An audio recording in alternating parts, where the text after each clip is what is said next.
네, 오늘 본문의 말씀을 통해서 두려움 속에서 예수님처럼 승리합시다 라는 제목으로 함께 말씀을 나누겠습니다. 오늘 본문의 말씀에 등장하는 그 바리새인과 그 헤롯 당원들은 예수님 앞에 연합하여서 납세에 대한 문제로 예수님을 책잡게 됩니다. 그런데 사실 오늘 본문에서 보면 바리새인들과 헤롯 당들은 서로 연합할 수 없는 사람들입니다. 왜냐하면 이 두 그룹은 사실 연합이 불가능한 그룹이었습니다. 당시 헤롯 당은 로마 제국의 대리 통치자인 그 헤롯 왕가의 정책을 적극적으로 추진하던 사람들이었습니다. 그래서 당시 세리처럼 세금을 징수하고 로마의 정책을 홍보하는 역할을 하는 사람들이 바로 헤롯 당원이었습니다. 따라서 이스라엘 입장에서 보면 어떻습니까? 나라를 팔아먹는 사람들이었습니다. 반면 바리새인들은 어떻습니까? 예수님께서 많은 비판을 행하셨지만 그럼에도 불구하고 그들은 여호와 하나님을 섬기며 또한 로마의 통치와 세금 징수를 반대하는 민족주의자로서 오늘 민중의 폭넓은 지지를 받은 하나님의 사람들이었던 것입니다. 그러니 이런 다른 입장들이 오늘 함께 연합해서 오늘 예수님을 시험하게 되는 것, 사실 그들이 원래 그 물과 기름과 같이 도저히 섞일 수 없지만 그들은 그럼에도 불구하고 오늘 하나가 되었다라는 겁니다. 그런데 그 이유가 무엇입니까? 바로 말씀드렸던 것처럼 예수님을 고발하고 책잡고 또한 그를 죽이기 위해서였습니다. 즉 자신들의 기득권을 위협하는 그 예수라는 그 예수, 자칭 나사렛 예수, 하나님의 아들이라는 그를 향하여 공독의 적으로 세우고 예수를 음해할 목적으로 그들은 하나가 되었습니다. 그런데 오늘 이런 모습 어떻습니까? 사실 사단, 악함들, 불의한 세상의 특징이 바로 오늘 헤롯 당과 바리새인들의 연합과 같은 것입니다. 그들은 자신의 이해관계에 따라서 삶을 하나로 흩어졌다가 삶을 묶었다가 하는 것입니다. 평소에는 적대관계에 어떠하더라도 자신들의 이익을 따라서 그들은 하나가 되어 언제든지 연합을 이룰 수 있었던 사람들입니다. 대표적으로 누가복음 23장 12절 말씀에 보면 이런 말씀이 나옵니다. 헤롯과 빌라도가 전에는 원수였으나 당일에 서로 친구가 되니라. 아멘. 오늘 이 상황이 어떤 상황입니까? 바로 예수님을 십자가에 못 박는 것에 있어서 그들은 전혀 다른 반대 의견 속에서 살아갔던 그룹이었지만 예수를 죽이기 위해서 그들은 하나가 되고 당일에는 서로 친구가 되었다라고 오늘 우리에게 말씀해 줍니다. 그런데 더욱 이런 모습을 우리는 어디서 또 찾아볼 수 있습니까? 우리가 살아가는 세상 속에서도 볼 수 있습니다.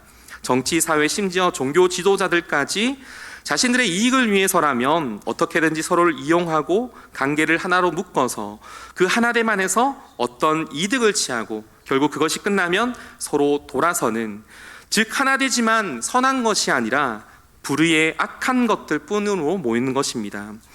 그러므로 오늘 우리는 이런 불의한 자들의 실상을 잘 알아야 합니다. 즉 세상의 악한 것들, 사단의 연합들은 겉으로 보면 무엇인가 좋아 보이고 이익이 들어 좋은 것처럼 연합하는 것이지만 그러나 그 안에는 악독한 것이 있고 오늘 우리를 무너뜨리려는 제약이 있다는 것을 기억하여 우리는 그들의 이익을 따라서 사는 것이 아니라 우리의 삶을 분별하여 지혜롭게 살펴봐야 하는 것입니다. 그렇다면 오늘 성도는 어떤 삶을 살아야겠습니까? 그저 악한 사람들이 자신들의 이익을 대변하면서 연합했다가 그리고 풀어졌다가 하는 것이 아니라 하나님의 뜻으로 그리고 모이고 또 하나님의 선한 뜻을 이루어내는 공동체로 우리는 살아가야 할 것입니다. 이런 의미에서 오늘 우리의 모든 공동체의 모임이 정말 하나님의 뜻을 이루는 그런 하나님의 공동체가 되길 주님의 이름으로 축복합니다. 근데 오늘 이런 세상의 그 이해관계 속에서 하나가 될 수 없던 그들이 이제 예수님을 책잡으려고 아이러니하게 하나가 되는 장면을 연출합니다.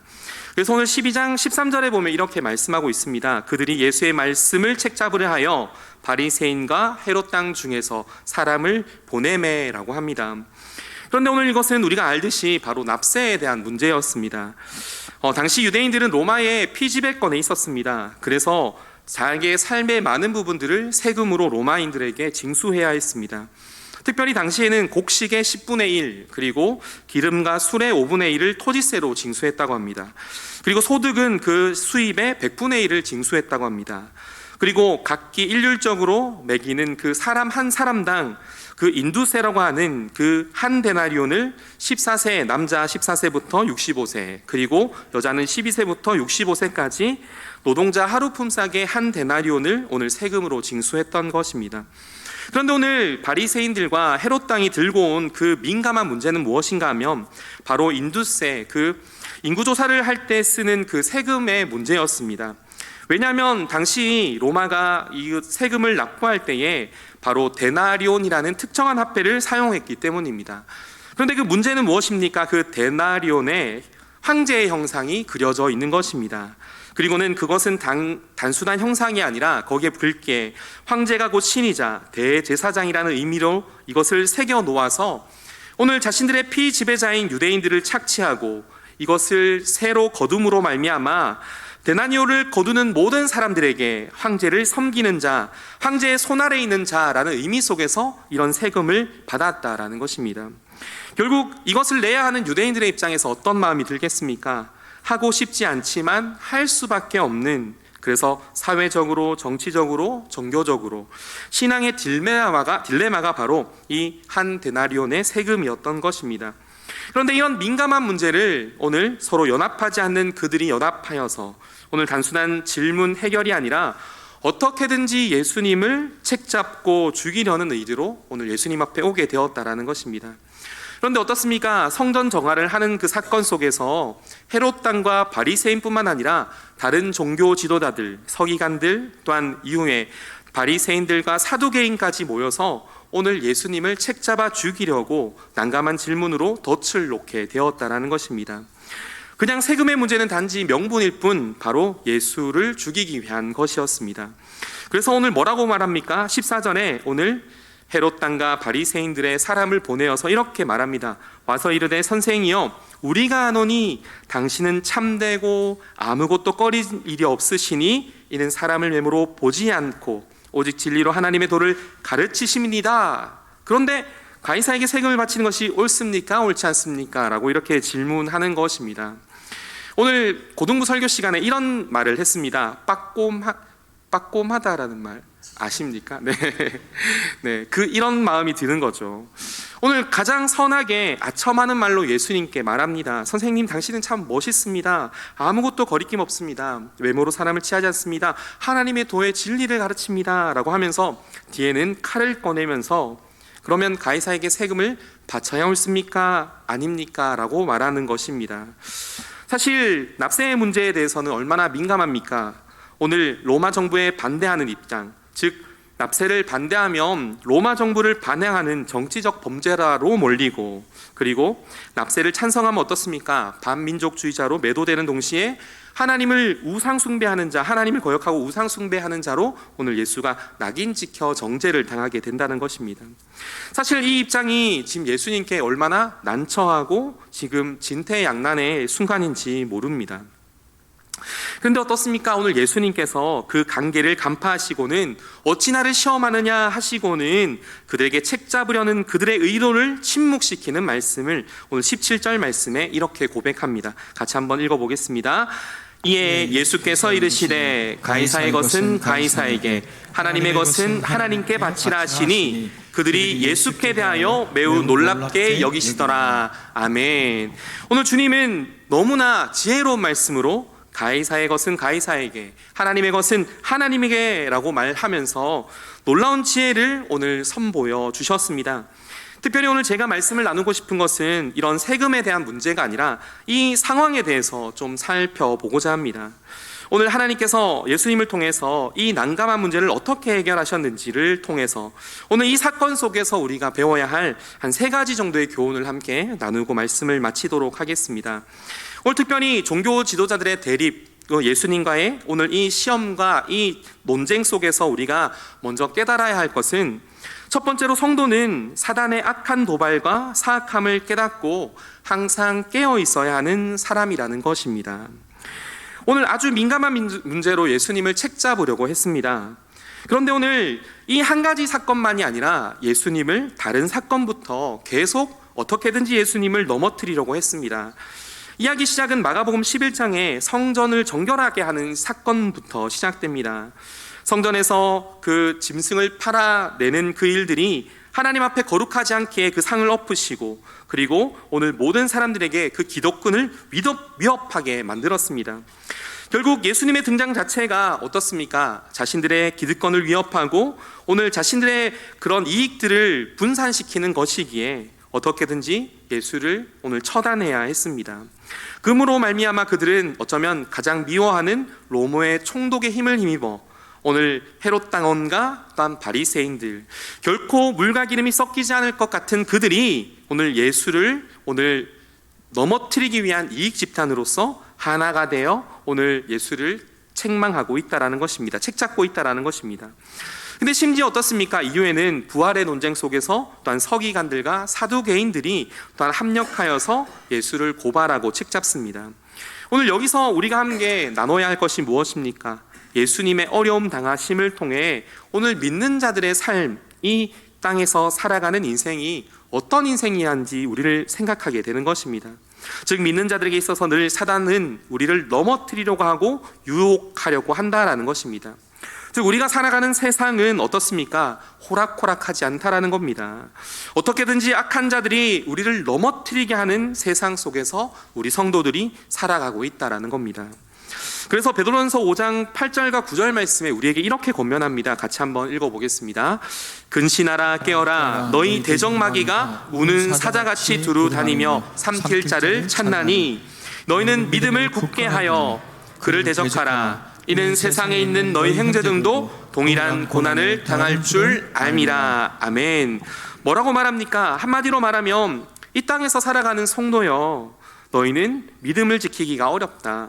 어떻게든지 너희를 넘어뜨리려고 하는 그 핍박 속에서 너희는 믿음을 굳게 하여 그 악한 것들을 대적하라라고 오늘 우리에게 말씀해 줍니다. 어떻습니까? 우리가 살아가는 세상 속에서 얼마나 많은 문제들로 우리를 넘어뜨리려고 합니까? 개인적인 문제뿐만 아니라 사회적인 이슈, 돈, 관계, 이것은 믿는 자들이나 믿지 않는 자들, 또한 우리의 더 믿는 자들에게 더욱더 크게 우리를 넘어뜨리려고 한다는 것입니다. 즉 시대를 불문하고 오늘 말하는 것처럼 믿음의 형제들에게는 다 이런 고난과 핍박이 있다라는 것입니다. 그렇다면 오늘 우리는 어떤 삶을 살아야 합니까? 오늘 베드로전서의 말씀처럼 우리의 삶의 이런 고난 속에 근신하여 깨어서 우리는 믿음을 굳게 하여 그들을 대적해야 한다라는 것입니다. 근데 대적하는 것이 어떤 것입니까? 악을 똑같이 악으로 갚는 것이 아니라 우리는 선으로 악을 이기는 사람들. 그래서 어쩌면 뻔한 답이지만 그들의 책잡음과 시험과 시련과 핍박과 고난 속에서 우리는 기도해야 하고, 그리고 말씀으로 분별해야 하고, 또한 주님께서 주신 영적 전신갑주를 취하여서 그 악한 자들이 우리를 넘어뜨리지 못하도록 우리는 날마다 깨어 하나님 앞에 나아가야 하는 인생이 되어야 한다는 것입니다. 사실 이게 너무나 당연한 말입니다. 세상의 이 악한 것들 속에서 우리는 이 제약 속에서 우리를 넘어지지 않게 하기 위해서는 깨어 기도하고 말씀으로 무장하여 우리는 그들을 악으로 갚는 것이 아니라 악을 선으로 갚아내는, 그래서 승리의 사람이 되어야 한다는 것을 오늘 우리는 기억해야 할 것입니다. 그럼 두 번째로 오늘 본문의 말씀을 통해서 생각해야 할 것은 좀 안타깝지만 오늘 바리새인과 헤롯 당과 같은 이런 안타까운 인생이 되지 말아야 한다는 것입니다. 다시 말해서 오늘 우리의 인생이 오늘 제약에 물든 인생으로 불의의 도구로 사용되지 않도록 우리는 힘써 애써 기도와 말씀과 영적으로 무장해야 한다는 것입니다. 여러분, 사단의 시험과 그 박해와 핍박들이 언제부터 일어났습니까? 그것은 태초부터 시작되었습니다. 그런데 사단들이 우리를 넘어뜨리려고 할 때 사단이 직접적으로 우리를 넘어뜨리기보다는 인간이라는 세상의 인생들이나 주변의 환경들을 불의의 도구로 삼아서 우리를 시험한다라는 것입니다. 오늘 아담과 하와를 유혹했던 뱀도 사실 하나님의 창조물이었지 않습니까? 그런데 제가 들어오기 전에 이미 사단은 뱀을 유혹의 도구로 사용했다라는 것입니다. 그리고 어떻습니까? 제가 들어옴으로 말미암아 우리는 더 쉽게 우리의 인생이 죄의 불의의 도구로 이용되어지게 되었던 것입니다. 그리고는 가인과 아벨의 그 사건 속에서 큰 사건이 일어나지 않았습니까? 형제의 비극의 난, 어떻습니까? 한 사람, 하나님께서 형상으로 만든 인간의 손을 통하여 일어나게 됩니다. 뿐만 아니라 하나님을 거부하는 바벨론의 사건들은 어떻습니까? 그리고 오늘 이 사건들 속에서 중요한 핵심이 무엇입니까? 이것은 누구 하나 할 거 없이 다 불의의 도구로 사용될 수 있다는 것입니다. 심지어 여러분, 이스라엘 통치자, 그 위대한 신앙의 고백자 다윗도 어떻습니까? 밧세바와 불륜을 저지름으로 말미암아 남편을 죽음으로까지 몰았던 그 인생, 그 불의의 도구를 통하여서 죄와 사망이 그의 삶이 끊이지 않을 뿐만 아니라 오늘 이스라엘 역사 전체를 흔드는 악함까지도 나타나게 되었습니다. 뿐만 아니라 예수님의 제자 가룟 유다의 또한 그런 모습도 있지만 사실 제자들이 다 예수님을 다 부인하였지 않습니까? 그렇다면 저는 어떻습니까? 또한 여러분들은 어떻습니까? 우리의 인생을 되돌아보면 어쩌면 내가 하나님 앞에 바로 서 있지 않을 때 우리는 불의의 도구로 하나님 앞에 하나님의 기쁨이 아니라 범죄와 악함들을 가져다주는 불의의 도구가 되어지게 되었다라는 것입니다. 결국 이 말이 무엇입니까? 누구 하나 할 것 없이 우리는 불의의 도구로 사용될 수 있다라는 겁니다. 사실 이 일이 얼마나 안타까운 일입니까? 그리고 특별히 생각할 때 바리새인들, 헤롯 당들이 예수님께 많은 박해를 당했지만 사실 그들은 하나님을 섬기고 사랑하는 하나님의 백성들이었습니다. 그런데 왜 그렇게 그들이 변질되었겠습니까? 특별히 말씀 중에 로마서 6장 12절부터 14절 말씀에 한번 그 말씀의 그 이유를 한번 찾아보았습니다. 로마서 12장 13절, 6장 12절부터 14절까지 말씀 한번 같이 읽겠습니다. 그러므로 너희는 죄가 너희 죽을 몸을 지배하지 못하게 하여 몸의 사욕에 순종하지 말고 또한 너희 지체를 불의의 무기로 죄에게 내주지 말고 오직 너희 자신을 죽은 자 가운데서 다시 살아난 자 같이 하나님께 드리며 너희 지체를 의의 무기로 하나님께 드리라.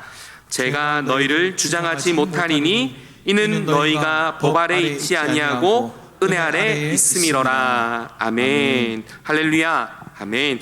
오늘 이 말씀이 뭡니까? 요약하면 우리의 인생을 육신의 정욕대로 내어줬을 때 우리는 어떻습니까? 오늘 불의의 도구, 죄의 도구가 사용되어지지만 하나님 앞에 우리의 인생을 드릴 때 우리는 승리의 도구, 하나님의 은혜의 도구가 되어진다라고 오늘 우리에게 말씀하고 있는 것입니다. 결국 우리가 불의의 도구로 사용되어지고 오늘 예수님이 오늘 핍박받는 그 자리에 오늘 바리새인과 헤롯 당 결코 섞일 수 없는 사람들이 연합하여 예수를 핍박하는 그 모습이 그 이유가 무엇입니까? 결국 그들의 기득권과 돈과 그 권력 때문에 욕심이 잉태하여 죄를 낳게 되는 그 결과 때문에 그들은 변질되었다는 것입니다. 그러므로 오늘 우리는 어떻습니까? 내 인생이 죄의 육신의 정욕에 마음이 빼앗겨서 불의의 도구가 사용되지 않도록 우리는 깨어 기도하고 말씀 앞에 서고 우리의 삶에 오늘 그 전신갑주로서 그 사단의 모든 대학들을 우리는 벗어내는 인생이 되어야 하는 것입니다. 그렇다면 오늘 우리는 이렇게 말할 수 있겠습니까? 오늘 우리의 삶이 불의의 도구가 아닌 우리는 축복의 도구가, 은혜의 도구가 되어야 한다는 것입니다. 그래서 나를 살리고 또한 누군가를 세우고 또한 나를 통해서 하나가 되고 또한 하나님의 뜻을 이루어내는 하나님의 은혜의 도구, 축복의 도구가 되어야 한다는 것입니다. 그런 말씀에서 우리가 말씀을 빌리면 갈라디아서 2장 20절에 어떻게 말씀합니까? 한번 고백할까요? 갈라디아서 2장 20절입니다. 내가 그리스도와 함께 십자가에 못 박혔나니 그런즉 이제는 내가 사는 것이 아니요 오직 내 안에 그리스도께서 사시는 것이라. 이제 내가 육체 가운데 사는 것은 나를 사랑하사 나를 위하여 자기 자신을 버리신 하나님의 아들을 믿는 믿음 안에서 사는 것이라. 아멘. 할렐루야. 아멘. 오늘 이 말이 뭡니까? 오늘 우리의 인생, 내가 불의의 도구로 사용되지 않으려면 내 인생에서 나를 지워내야 하는 것입니다. 그러나 나를 지운 대신 예수님을 높여드리고 예수님을 내 인생의 전반에 세울 때 우리는 불의의 도구가 아니라 하나님의 은혜의 도구, 축복의 도구가 된다는 것입니다. 결국 내 안에 사시게 하시는 주님의 그 은혜가 있을 때에 우리는 우리의 인생에 날마다 승리의 비결이 되는 것입니다. 주님이 우리 안에 사시는데 어찌 죄와 그 불의와 그 악함들이 우리를 사로잡겠습니까? 주님께서 나를 위해 죽으신 그 은혜의 십자가의 능력이 우리의 삶에 있다면 어찌 우리의 삶이 불의의 도구로 살아가겠습니까? 그런데 오늘 이 말씀을 오늘 본문의 말씀에 좀 비춰보면 어떻습니까? 오늘 마가복음 12장 17절의 말씀, 예수님께서 오늘 바리새인들과 헤롯 당원들에게 던진 말씀이라는 겁니다. 같이 한번 읽어보겠습니다. 이에 예수께서 이르시되 가이사의 것은 가이사에게, 하나님의 것은 하나님께 바치라 하시니. 아멘.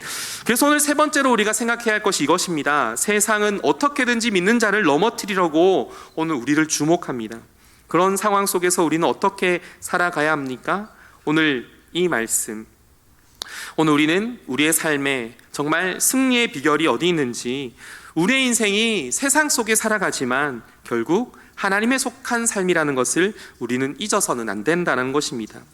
내가 가진 것이 다 내 것 같지만 결코 내 것이 아닌 오직 하나님의 것이라는 것입니다. 세상이, 악함이 우리를 넘어뜨리려고 우겨쌈을 당할 때에 우리는 어떻게 하겠습니까? 너무나 힘들다, 그냥 육신의 정욕대로 살아버려야지, 이런 인생이 아니어야 합니다. 많은 이익과 눈에 아련거려도 오늘 불의의 도구로 사용되어지는 인생으로 살아가서는 안 되는 것이 바로 오늘 성도의 삶이라는 것입니다. 그래서 주님께서 우리에게 권면하지 않습니까? 뱀같이 지혜롭고 비둘기같이 순결하라. 너희가 세상 속에 있지만 그들처럼 살아가는 인생이 아니라 내 삶이 하나님의 것임을 고백하는 인생, 이것이 바로 오늘 승리하는 인생이며 그 죄악과 우리를 넘어뜨리는 그 어둠 속에서 이기는 빛과 같은 삶이라는 것입니다. 특별히 문자 그대로 가이사의 것은 가이사에게, 하나님의 것은 하나님께 바치라는 의미는 성도가 세상 속에 살지만 세상의 일을 외면하지 말라라는 말입니다. 당연히 세금을 내야 합니다. 세상의 가치 속에서 우리는 살아가야 합니다. 그러나 그것이 전부인 양 이익을, 기득권을 위해 오늘 그들의 삶을 향하여 사는 것이 아니라 내가 그곳에서 살아가지만 내 인생은 하나님께 속한 삶이라는 것을 고백하는 것, 이것이 오늘 우리에게 오늘 말씀하는 주님의 권면이라는 것입니다. 그런데 여러분, 이 말을 듣는 그 바리새인들과 헤롯 당원들이 얼마나 충격을 받았겠습니까?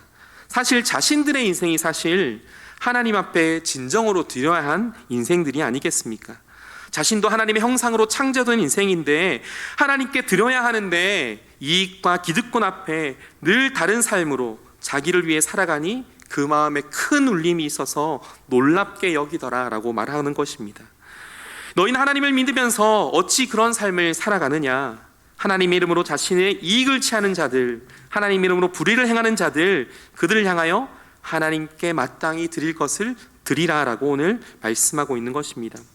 물론 오늘 말씀 속에서 세금을 내야 하니 말아야 하니 예수님께서 지혜로운 것으로 이 상황을 이기셨다라는 것도 더 중요하지만, 그러나 더 중요한 것은 오늘 우리는 이 어두운 세상 속에 살아가지만 하나님의 말씀을 붙들고 거룩한 삶으로 구별해가는 인생이라는 것을 우리는 고백해야 합니다.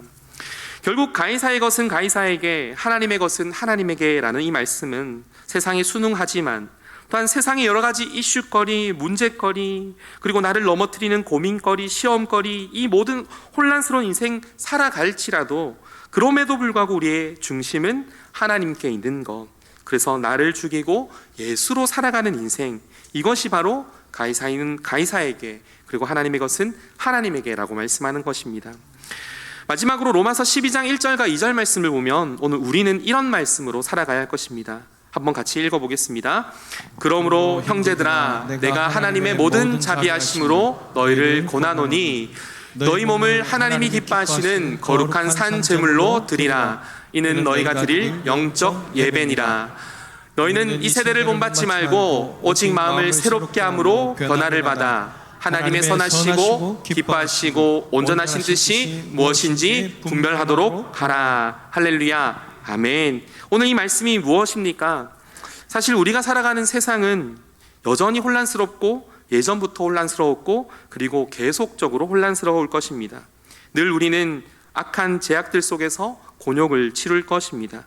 우리를 난감하게 할 것입니다. 우리를 죽이려고, 책잡으려고 우리를 죽음으로 몰아넣을 것입니다. 그러나 오늘 뭐라고 말합니까?